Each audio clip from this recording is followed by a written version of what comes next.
한국일보 기사 중에서 엄마는 왜 형만 예뻐해? 편애도 학대다라고 하는 그 기사가 있었습니다. 그 기사에서 일부 발췌한 글입니다. 부모의 편애가 상처를 받은 사람들의 이야기는 인터넷 익명 게시판의 단골 주제이다. 특히 가족이 모두 모이는 명절이 지나고 나면 아문 줄 알았던 상처가 다시 터지면서 내면의 어린아이가 울음을 터뜨리며 불쑥 튀어나오곤 한다. 자식들 중에 누구를 가장 사랑하느냐는 질문에 10손가락 깨물어 안 아픈 손가락이 없다는 속담이 대답으로 곧잘 인용되지만 더 아픈 손가락과 덜 아픈 손가락이 있다는 것은 공공연한 비밀이다. 편애의 이유는 사람마다 다르다.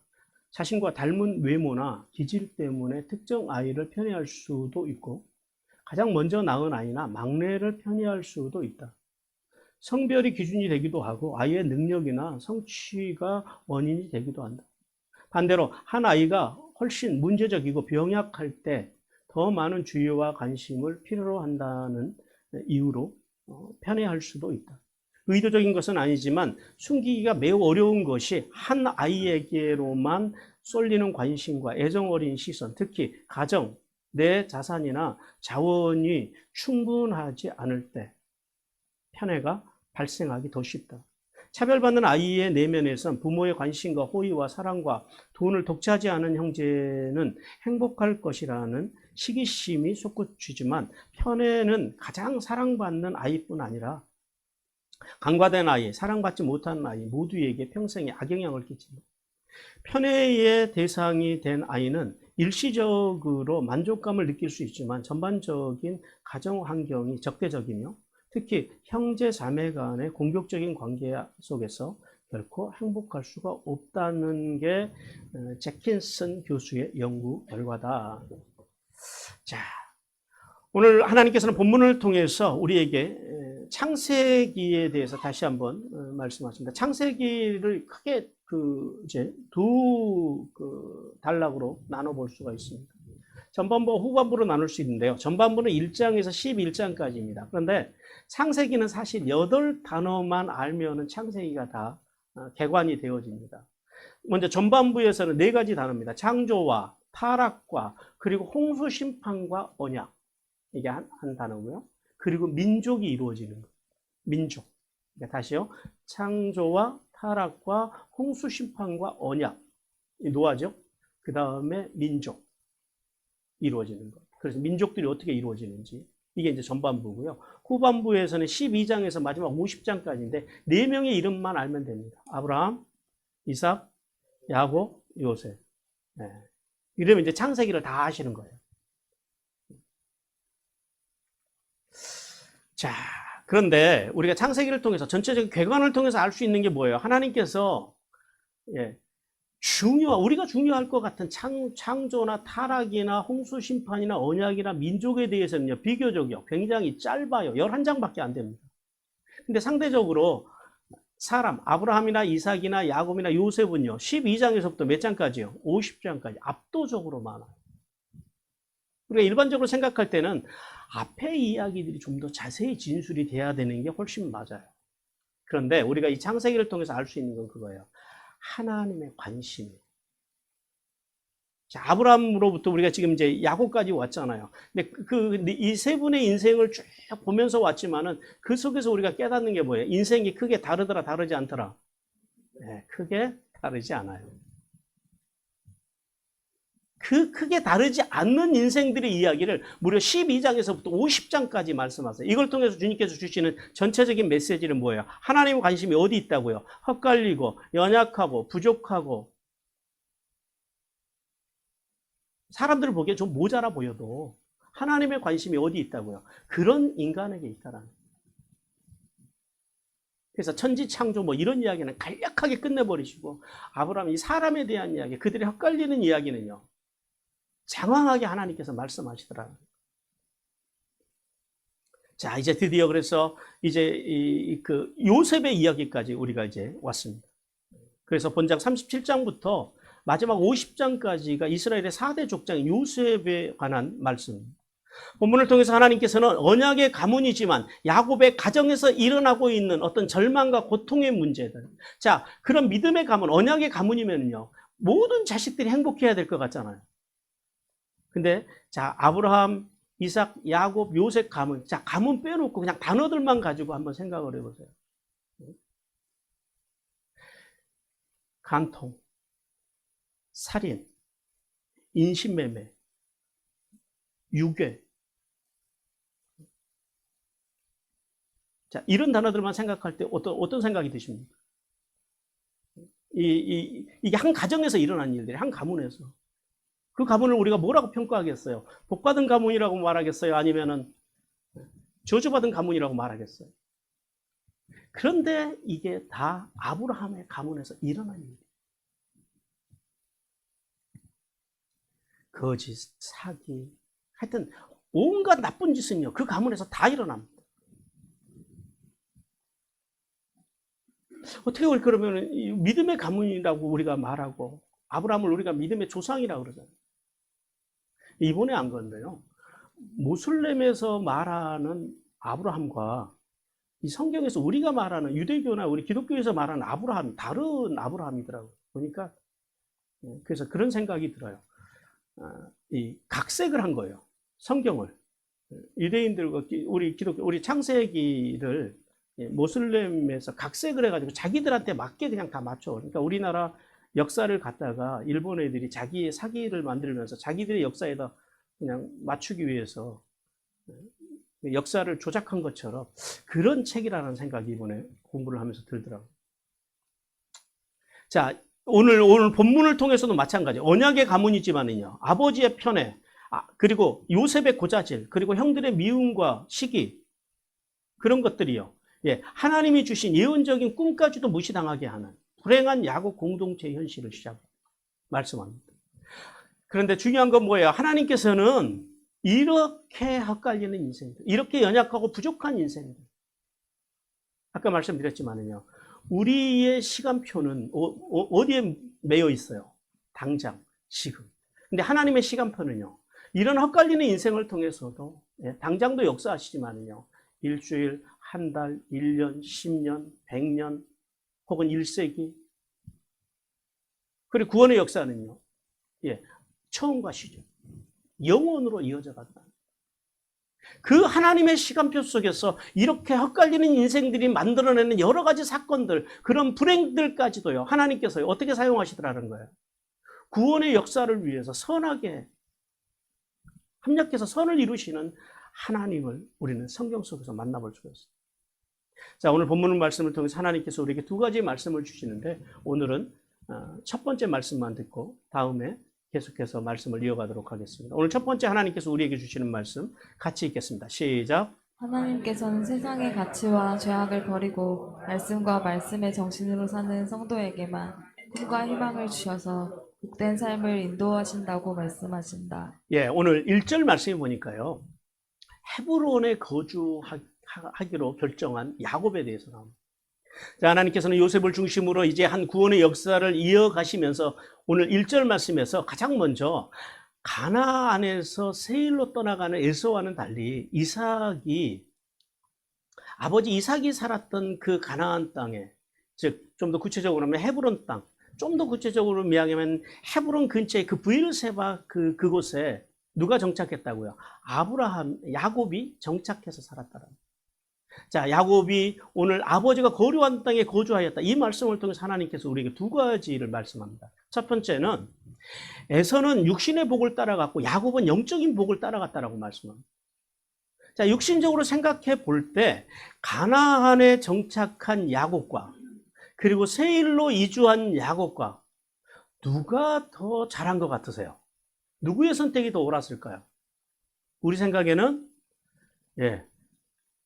야곱이 더 나을 것 같죠. 왜냐하면 가나안 하면 우리는 무슨 생각을 해요? 적과 꿀이 흐르는 땅. 근데요, 실제적으로는 아니에요. 실제적으로는 에서가 훨씬 더 나은 선택을 했다라는 거예요. 왜냐하면 세일 땅은 누구만 살아요? 호리 족속만 살아요. 그러니까 가서 호리 족속만 누르면은 그 땅을 누구 차지가 되는 거예요? 에서의 후손들의 차지가 되는 거예요. 그런데 이 지금 가나안 땅에는 보십시오.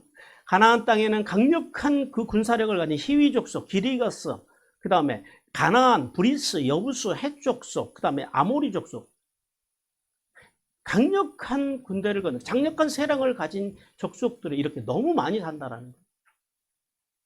따라서 야곱은 에서처럼 육신의 기준을 살지 않고요, 할아버지 아브라함과 아버지 이삭으로 이어진 그 언약을 따라서 신앙 안에서 살았음을 이야기하는 거예요. 그러니까 사실은 살기 편한 대로 가려면 형 따라서 세일로 가면 돼요. 그런데 야곱이 왜 세일 땅을 못 떠나요? 아니, 가나안 땅을 왜 못 떠나요? 훨씬 편하고 안락한 땅이 있음에도 불구하고 이 아버지가 살았던 헤브론 땅에 머문 이유가 뭐 때문이라고요? 육성을 쫓아서 육신적인 기준으로 살지 않고 야곱은 뭘 따라 살았다고요? 예, 하나님께 쉬고 돌아온 야곱은요, 할아버지로부터 흐르는 언약이 흐르는 땅, 그러니까 즉 하나님의 말씀을 붙들고 살았다라, 하나님의 언약을 따라 살았다라. 자, 우리가 그냥 육신적으로, 인간적으로 여러분이 생각할 때 에서의 길과 야곱의 길, 어느 길이 더 매력적으로 보이세요? 네, 에서의 길이 훨씬 더 매력적이에요. 왜요? 편하잖아요. 더 안락하잖아요.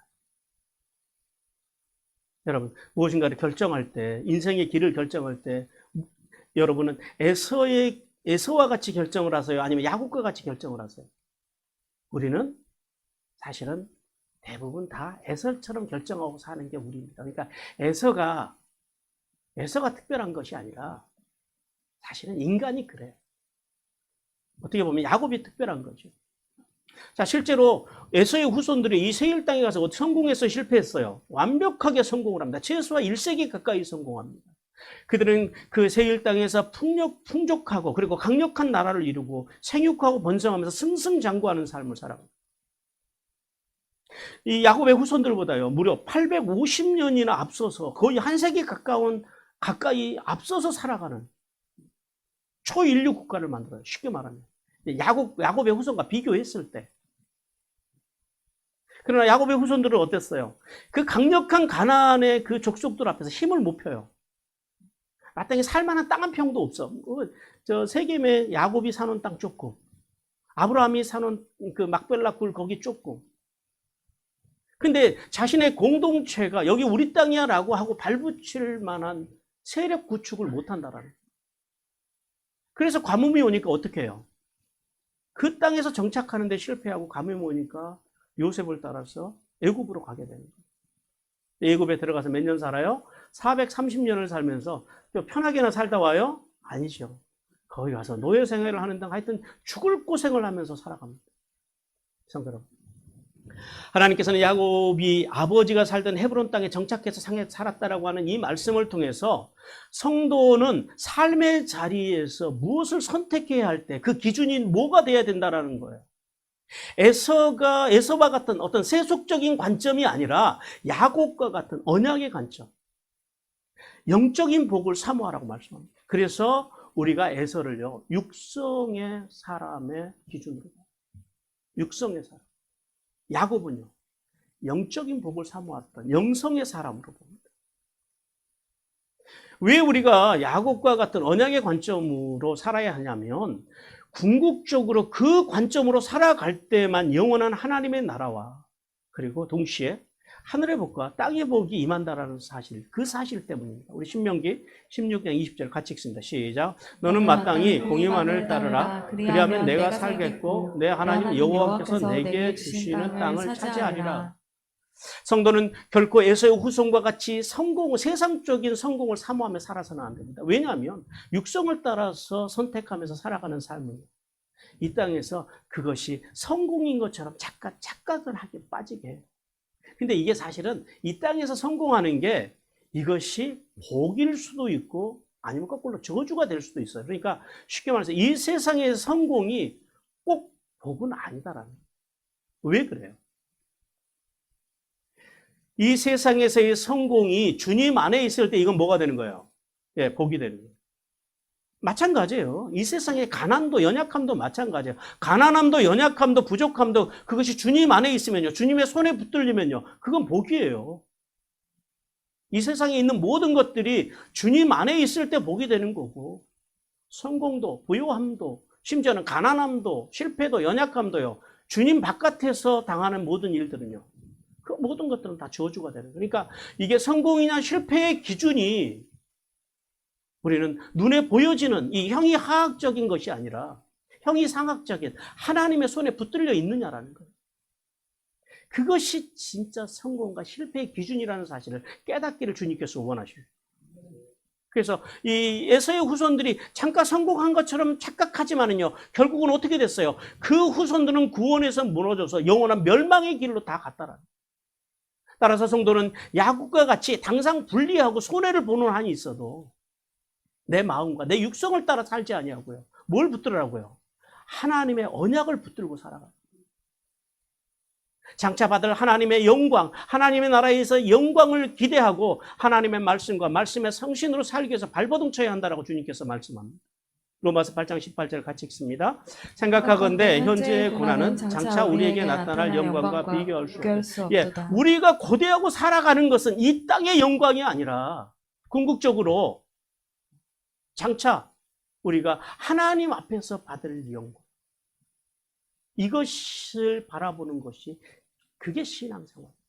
두 번째는 십자가의 언약을 신뢰하는 신앙만이 진짜라는 사실을 우리는 깨달아야 돼요. 여러분, 신앙도요, 진짜가 있고 가짜가 있어요. 신앙도요, 수준이 있어요. 달의 수준이 있고 해의 수준이 있고 별의 수준이 있고요. 성막으로 말하면 뜰의 수준이 있고 성소의 수준이 있고 지성소의 수준이 있어요. 심지어는 뜰 밖에 있는 수준도 있어요, 교회 안에는. 아니면 문 앞에 한 발은 바깥에, 한 발은 뜰 안에 걸치고 그런 수준도 있고, 하여튼 별의별 수준이 교회 안에는 많아요. 그러니까 여러분, 여기 우리가 다 앉아 있지만 여러분이 다 같지 않아요. 나 여기 있으니까 나도 다 우리가 같은 수준일 거야. 그 착각입니다. 나 교회 오래 다녔으니까 나는 신앙이 높을 거야. 그것도 여러분들의 착각이에요. 목사님이니까 장로님이니까 수준이 높고, 나는 성도니까 수준이 낮고, 여러분 그것도 착각이에요. 신앙의 수준은 그걸로 나누지 않아요. 신앙의 수준은 뭘로 나눠요? 피의 증거가 있느냐라는 거예요. 구원 받으셨습니까? 구원의 확신이 있으십니까? 그 다음에 물의 증거가 있어야 돼요. 세례 정신, 자기를 부인하며 사냐라는, 자기 육성, 자기 생각, 자기 주장, 자기 철학, 자기 사상, 자기 기준으로 살아가느냐, 아니면은 힘들고 어려워도 하나님의 말씀을 붙들고 하나님의 언약을 붙들고 하나님의 뜻을 붙들고 살아가느냐라는 거예요. 이게 물의 수준. 그리고 성령의 수준. 성령님의 음성을 쫓아 살아가느냐라는 거예요. 성령님과 동행하는 수준으로 살아가느냐라는 거예요. 달라요. 수준. 우리 수준이 어디까지 가야 돼요? 그리스도의 장성한 분량입니다. 예수님의 수준까지 올라. 이게 우리 인생의 목표예요, 여러분. 여러분 교회 나오시는 목표는 여기에 두셔야 돼요. 그래야지 여러분 천국 가요. 그런 목표가 없으면은요, 여러분 천국도 다시 생각해 봐야 돼요. 뭐 이 땅에서 잘 먹고 잘 살려면 굳이 여러분 교회 안 오셔도 돼요. 그거는 다른 종교에 가도 있고 교회 안 가도 있어요, 그런 것들은. 그런데 우리의 궁극적인 목적은 뭐라고요? 하나님의 나라. 그 12진주문으로 통과하는 거예요. 거기에 있다라는 거예요. 진짜 신앙이 뭐냐라는 거예요. 자, 아브라함으로부터 하나님의 언약을 받아서 3대가 가나안에서 살아왔어요. 근데 뭐라고요? 이들이 약간의 땅만 있어요. 아주 보잘것없는 땅만 가지고 있어요. 그런데 에서는요, 이미 가서 호리 족속을 가서 누르고요, 어마어마한 땅, 제국을, 땅을 차지합니다. 거기에 비해서 오늘 야곱의 공동체는요, 초라한 나그네로 살아가요. 자, 세속적인 관점으로 볼 때는요, 누가 성공한 사람이에요? 에서가 성공한 사람. 야곱은요, 실패한 사람입니다. 아니, 야곱의 인생을 실패라고 하면 안 되는데 에서에 비해서 그렇다라는 거예요. 에서에 비해서. 그러나 성도는 그런 세속적이고 만모니즘적인 관점으로 보면 안 돼요. 그것으로 보는 복이, 그걸 복이라고 우리는 하진 않아요. 그걸 복이라고 하는 수준은 수준에서 빨리 벗어나야 됩니다. 에서가 세일에서 야곱은 헤브론에서 자리 잡은 후에 그래서 그들의 후손들이 어떻게 됐습니까? 결국은 하나님의 그 역사 가운데서 단기간으로 볼 때는 그 시대만 놓고 볼 때는 분명히 에서가 성공하고 야곱은 실패한 것처럼 보여요. 진짜 그랬을까요? 자, 에서의 후손들, 그 에돔족들은요. 이제 다윗에 의해서 정복당했다가 이들이 언제 망하냐면 BC 581년에 망해요. 그러니까 586년에 유다가 망하고 그로부터 5년 후에 에돔이 망합니다. 망하는 것도 야곱의 후손들보다 늦게 망해요. 5년 후에 망해요. 그리고 없어져요. 다 없어져요. 아브라함도 야곱의 후손들도 없어지고 없어져요. 그런데 이 에돔의 후손들이 잠깐 다시 나라를 일으켜요. 그게 이제 이두메라고 하는 나라를 일으킵니다. 우리가 헤롯 대왕 출신이 어디래요? 이두메인이라 그러잖아요. 에돔 사람. 에돔 출신이에요. 이두메라고 하는 나라를 잠깐 세워요. 근데 그 세일 땅에서 잠깐 세우는데 그것도 동방으로부터 온 그 나바티안 사람들. 이 나바티안 사람들이 누구냐면 여러분 세계 7대 불가 사이에 보면은 요르단에 이렇게 땅 파가지고 이렇게 궁전처럼 이렇게 사실 그 무덤이거든요. 궁전이 아니고. 무덤 만들어 놓은. 근데 이 나바티안 사람들이 어느 날 갑자기 바람처럼 사라져 버려요. 그 나바티안에 의해서 이 세일 땅에서 에돔 사람들이 완전히 쫓겨납니다. 그 땅을 잃어요. 에서 때 차지했던 이 에돔 땅. 그리고 이 사람들이 이 에돔 족속들이 어디로 오냐면은 지금 브엘세바 있는 이제 그쪽으로 내려와요. 그러니까 사해 남쪽에서 살다가 서쪽으로 더 밀려가요. 그러다가 이름도 없이 소리도 없이 유다 지파로 그냥 다 병합이 돼버려요. 그러니까 이 민족 에돔의 후손들이요 흔적이 사라져 버려요. 민족이 없어져 버려요. 그리고 그 사람들이 지금 이스라엘 사람 유대인들에게 섞여가지고 자기들이 유대인인 줄 알고 살아요. 그렇게 역사 속에서 사라져 가더라. 자, 반면에 야곱의 후손들은 430년 동안에 애굽에 살면서 거기서요 어떻게 살아요? 그냥 편하게 사는 것이 아니라 노예로 사는 등 하여튼 죽을 고생을 하고 살아갑니다. 그러나 그들이요 그 삶 가운데서 뭘 놓지 않아요. 조상으로부터 이어지는 아브라함과 이삭과 야곱으로 이어지는 하나님의 언약을 놓지 않아요. 그 언약을 붙들고 살다가 하나님의 이끄심 속에서 모세를 따라서 출애굽합니다. 그리고 하나님께서 아브라함과 이삭과 야곱에게 언약해 주신 대로 가나안 땅을 가서 여호수아 때 차지해요. 우리가 요즘 여호수아 공부하고 있습니다. 가서 차지해요. 그런데 그 이스라엘 사람들의 역사가 지금 언제까지 이어져요? 지금까지. 지금도 전쟁하고 있잖아요. 하마스. 현대까지도. 근데 그들이 그럼 인구가 많냐? 그건 아니에요. 전 세계에 있는 유대인들을 한 1,500만에서 1,600만 정도로 봅니다. 북한의 인구가 한 2천만, 우리가 한 5천만 되잖아요. 그러니까 북한의 인구보다 더 적어요. 근데 그 적은 인구로요. 그 중동 지역에서, 팔레스타인 지역에서 그 수십억의 아랍인들과 맞서서 나라를 이루고 살아가고, 그리고 미국에 있는 유대인들을 중심으로 해서요. 세계를 움직이고 살아가는, 자신의 분명한 정체성을 가지고 살아가는 그런 후손으로 발달하더라고요. 자, 여기까지 놓고 보면 그러면 이제 누가 복받은 민족이에요? 여기까지 이제 역사를 쭉 훑어와 보니까요. 야곱의 후손들이 복받은 민족인 것이 확실합니다. 성도 여러분. 그러므로 예수 그리스도를 믿어 구원받은 성도들은요. 당장 혹은 당대에 하나님의 언약이 눈앞에서 이루어지지 않는다고 실망하거나 좌절하지 말라라고 주님께서 말씀합니다.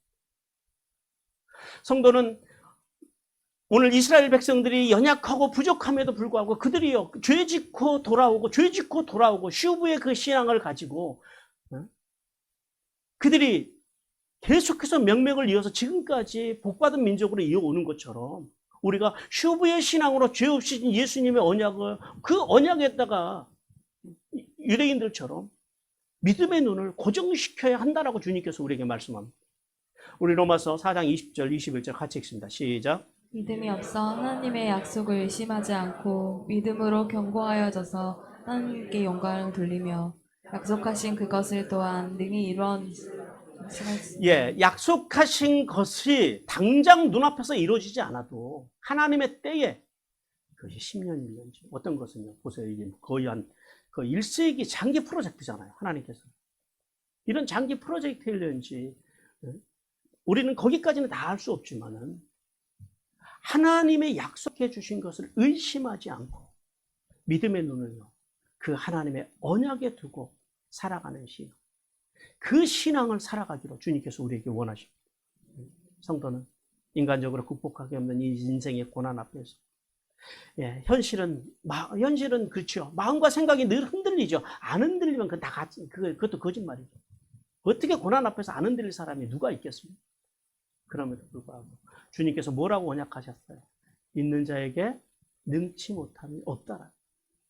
또 우리가 인생을 살아가면서 당하는 고난들이요, 시련들이 살아있음으로 만나는 이 고난과 시련들 앞에서 감당할 시험밖에는 주님께서요 주시지 않는다고 하는 그런 주님의 약속들, 언약들, 말씀들을 신뢰하면서 늘 하나님께 우리의 믿음의 시선을 고정시키고 살아갈 때 우리의 당대뿐만 아니라 자손 만대가 하나님의 복을 받는다는 사실을 깨닫기를 주님께서 원하십니다.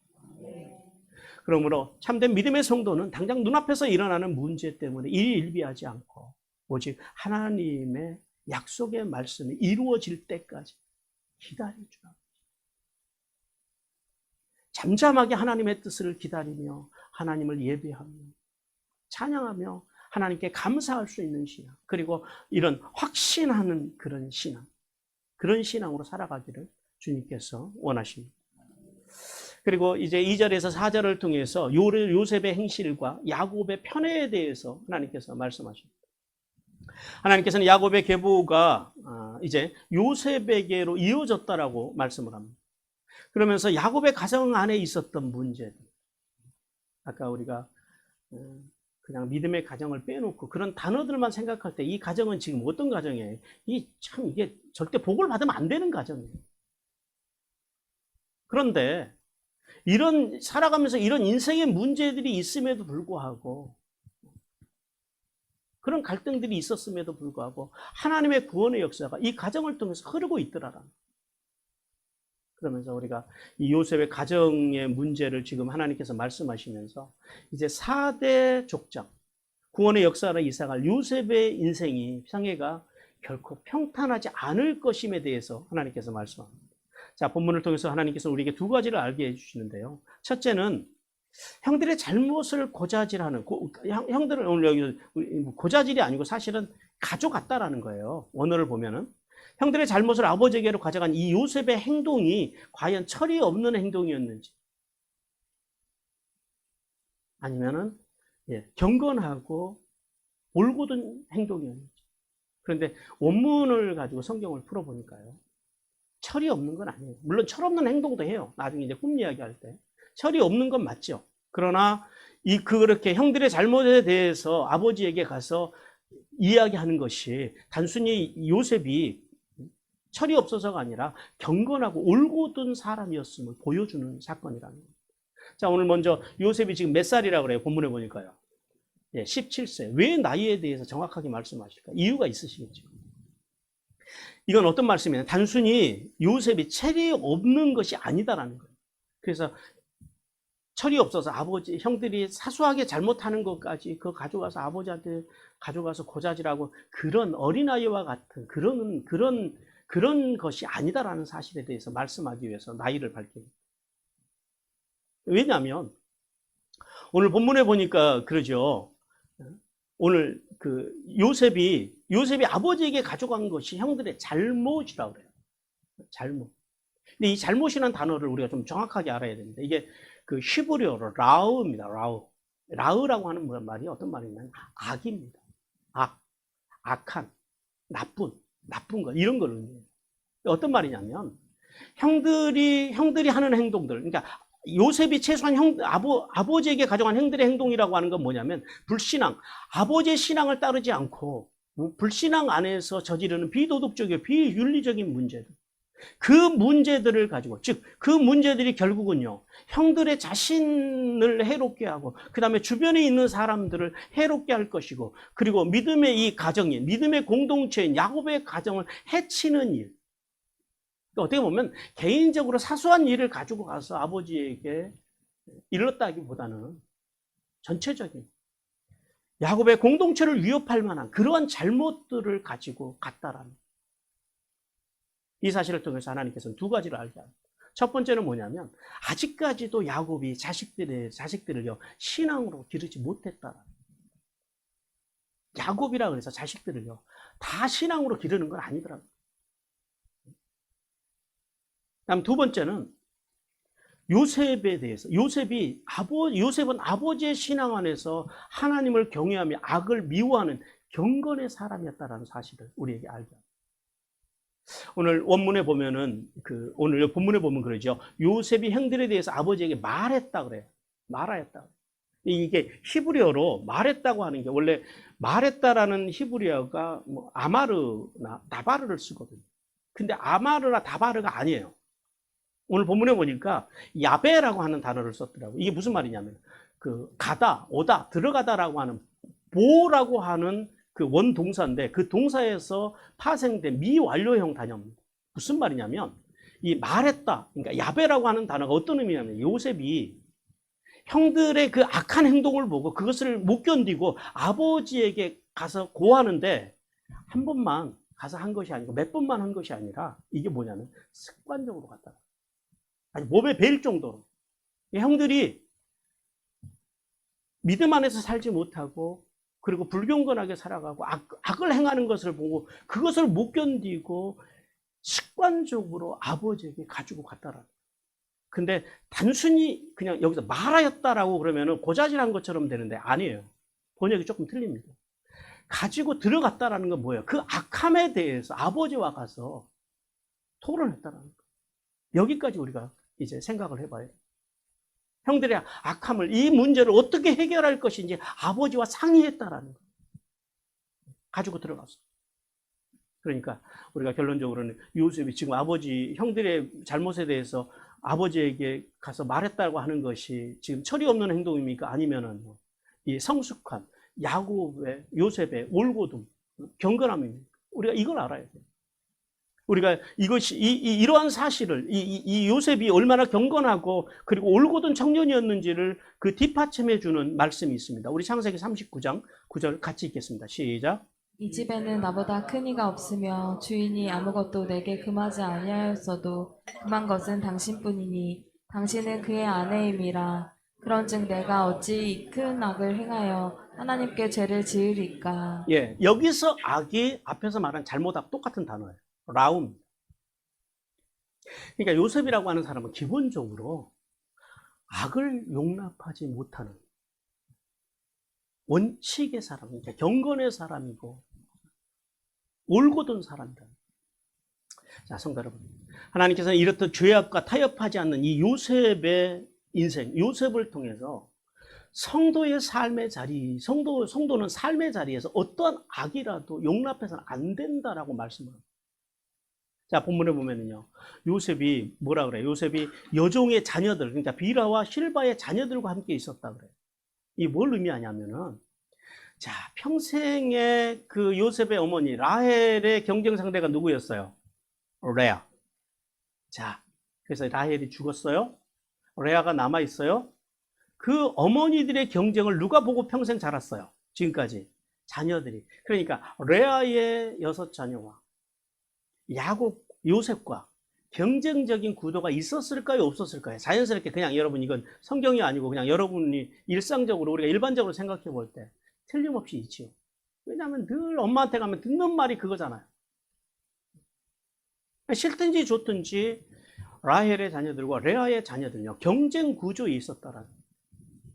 그러니까 더더구나 이렇게 자신의 행동이 그 형들의 안 그래도 경쟁 구도에 있는 그 형들, 그래서 자기를 미워하는 그 형들의 미움을 받을 것을 자명함에도 불구하고 요셉이 왜 그렇게 행동했냐라는. 왜? 그것은 다시 말씀드리지만 죄악을 용납하지 않는 자, 어떤 불이익이 오더라도 죄와 타협할 줄 모르는 그 자세가 우리가 그러한 태도로 애국 가서도 살잖아요. 집에서만 아버지가 있다 그래서 그런 태도를 가지고 살아가는 것이 아니라 애국에서는요. 자기가 노예 신분에 있으면서도 자기의 생사 여타권을 쥐고 있는 주인 앞에 가서도 결코 악과 용납할 수 없는 그것이 기본적으로 요셉의 기본적인 심성이었다. 기본적인 신앙. 이걸 배워야 된다라는 거예요. 우리는요. 당장 눈앞에 이익이 있으면요. 악과 불의와도 타협을 합니다. 거짓과 기만과도 타협을 해요. 그리고 적당하게 눈 감아요. 근데 요셉은 이게 안 되는 거예요. 하나님께서는 그게 안 되는 요셉을 오늘 우리에게 배우라는 거예요. 미움을 받더라도 형들의 악행을 지나치지 않고 바로 잡으려고 아버지에게 고했던 요셉처럼 성도는 죄악을 용납하지 않는 삶으로 세상을 밝히는 삶을 살아가라고 주님께서 말씀하십니다. 우리 마태복음 5장 14절 같이 읽습니다. 시작. 너희는 세상의 빛이라 산 위에 있는 동네가 숨겨지지 못할 것이요. 그래서 예수 그리스도를 믿는 성도는요, 내 일이 아니기 때문에 내가 불이익을 당하는 것이 싫어서 이런 등등의 이유로 불의한 일을 보고 지나쳐가서는 안 된다는 거예요. 그러면 불의를 저지른 자들이요, 이 땅으로 슈브, 회개하고 돌아올 기회를 우리가 박탈시키는 것과 마찬가지라는 거예요. 그리고 또 한 가지는요, 하나님께서 그렇게 불의를, 악을 방조한 책임을요, 하나님께서 언젠가 우리에게 물으실 거라. 따라서 성도는 요셉과 같이 세상의 부정과 부패와 불의에 대해서 과감하게, 그러나 감정을 상하지 않고 지혜롭게 말할 수 있는 그런 능력을 갖춰야 됩니다. 왜냐하면 아무리 옳은 것을 이야기하고 해도, 오늘 이제 요셉이 실수한 게 그거거든요. 이제 나중에 이제 다음에 말씀 나누겠습니다만은, 이제 계속해서 요셉이 실수한 게 뭐냐면, 그것을 형들의 그 악함에 대해서 지적하는 거, 경건하고 옳은 것까지는 좋았는데 그것을 어떻게 했다고요? 형들의 감정을 다 상하게 하는, 지혜롭지 못하게 못했다라는, 이게 요셉의 문제예요.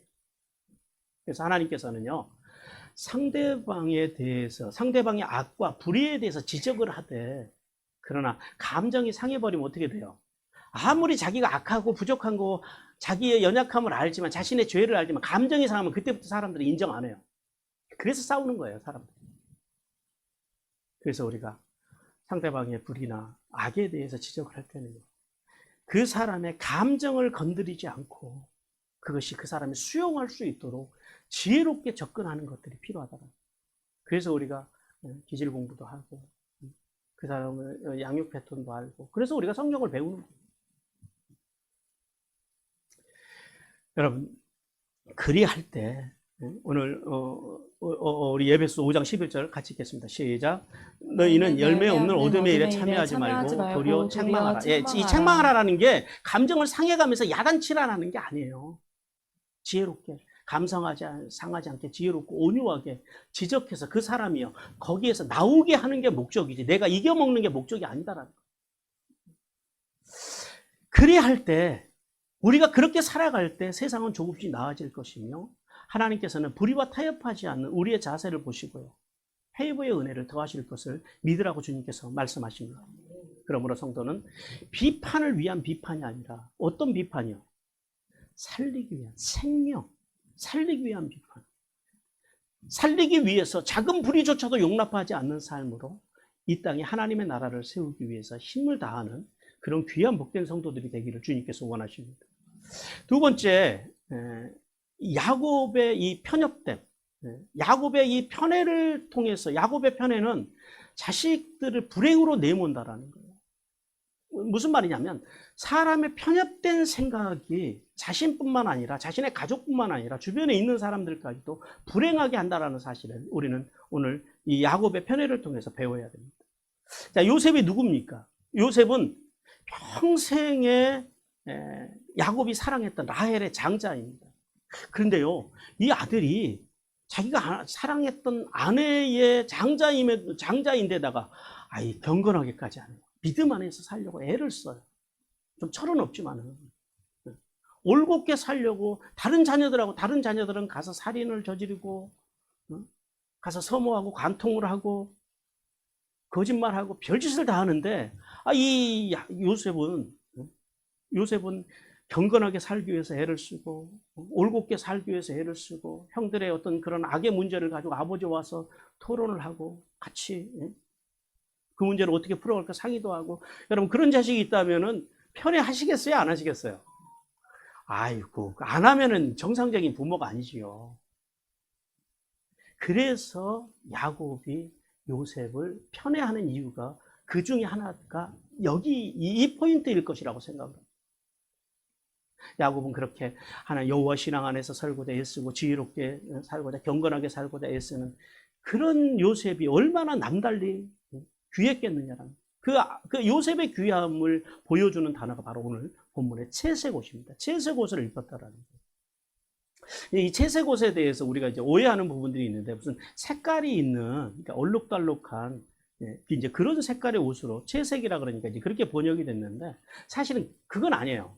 히브리어로 이 채색옷이라고 하는 단어가 캐토네트 파심이라고 합니다. 이 캐토네트라고 하는 단어의 원동사가 카탄인데 덮다라는 말이에요. 덮다.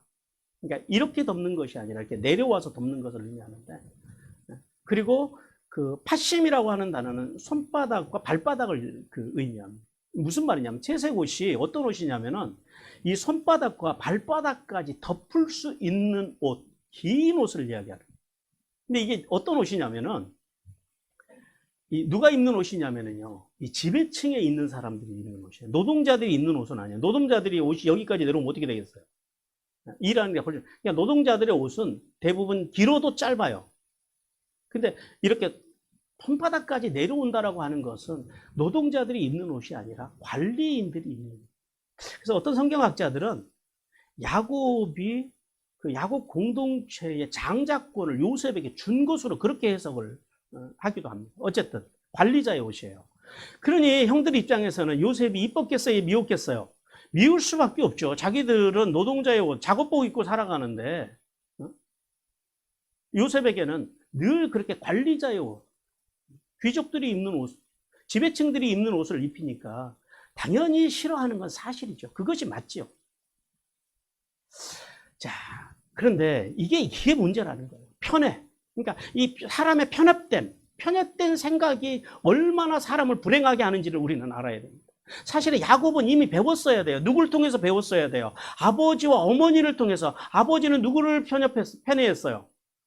예, 에서를. 엄마는요, 자기를 편애했어요. 그래서 어떻게 됐어요? 자기 형제가 자기 인생이 여기까지 진짜 고생하면서 살아왔잖아요. 자, 그쯤이면 편애가 이게 안 좋구나라는 걸 알아야 되는데 야곱은요, 더해요. 사람이 당한다 그래서 다 그걸 수용하고 배우는 것은 아니더라고요. 그 야곱의 편애로 인해서 어떤 일들이 일어나요? 가정에서 온갖 불행한 일들이 다 일어납니다. 자기 아내를 편애하고 심지어는 이제 요셉을 편애하고 살아가요. 성도 여러분, 요셉을 향한 이 야곱의 편애를 통해서 하나님께서는요, 성도의 가정에서는 어떠한 편애도 있어서는 안 된다고 말씀합니다. 왜냐하면 우리가 예화에서 본 것처럼요, 부모의 편애가 있게 되면은요, 편애를 받는 자녀의 인생도 불행해지고 편애에서 제외된 인생도 자녀들도 불행해진다라는 그 사실 때문에. 따라서 성도는 어떠한 이유에든지 간에 이런 야곱과 같은 편애, 즉 편협된 생각에서 빨리 벗어나야 된다는 거예요. 이 편협된 생각으로 자녀들 대하고 사람들을 대하면요, 자신뿐만 아니라 그 사람들 모두가 불행해진다는 사실을 우리는 깨달아야 돼요. 우리 골로새서 3장 21절 같이 읽습니다. 시작.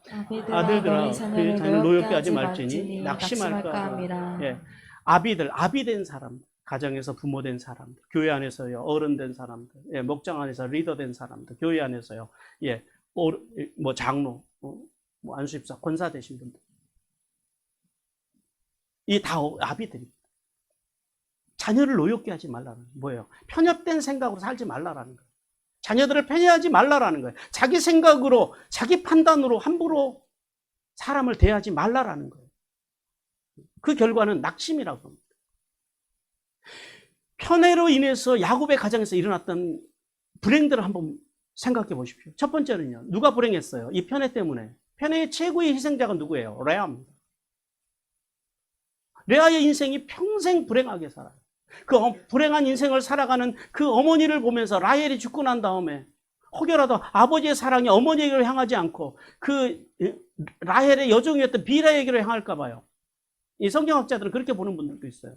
그래서 루벤이 빌하와 간통을 했다라는 거예요. 아버지의 사랑이 그쪽으로 흘러가지 못하도록. 그러니까 한 자식의 인생을 망쳐버리는 거예요. 뿐만 아니라 이 야곱의 이 편애, 이 야곱의 이 편협된 생각이요. 가장 사랑했던 요셉의 형제들.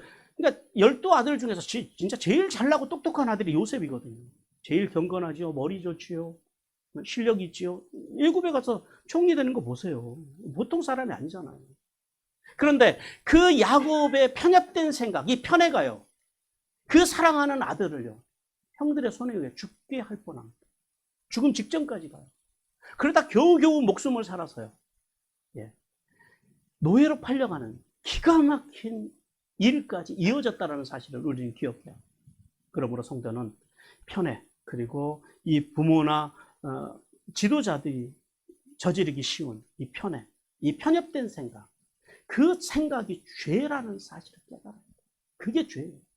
하나님의 말씀과 말씀의 기준이 아니라 자기 생각, 자기 판단, 자기의 어제 편협된 그 생각으로 살아가는, 사람을 차별하는 것, 그리고 어떤 일을 풀어가는 것, 그거 자체가 죄라는 사실을 깨닫고, 그래서 우리가 화목한 삶을 이루기 위해서는 차별이 없는 하나님의 말씀을 중심으로 한 생명, 돕고 세우고 살리는 그 생명의 정신으로 공평함으로 골고루 사랑할 줄 아는, 이게 되려면요, 다름을 인정해야 돼요. 아, 이분은 이렇게 다르고, 이분은 이렇게 다르고, 이분은 이렇게 다르고, 다름을 인정할 줄 아는 그런 성숙한 인격 신앙이 되기를 주님께서 원하십니다. 사랑하는 성도 여러분, 야곱과 같이 세상을 따라 살지 않고 십자가의 언약 안에서 성령님과 동행하는 삶으로 끝까지 영생의 복과 함께 하늘과 땅의 복을 놓치지 않는 성도들이 되기를 주님께서 원하십니다.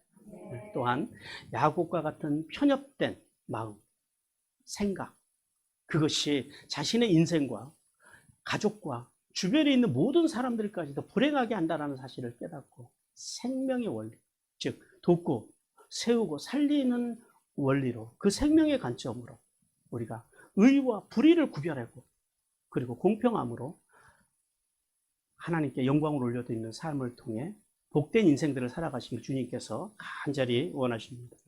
우리 함께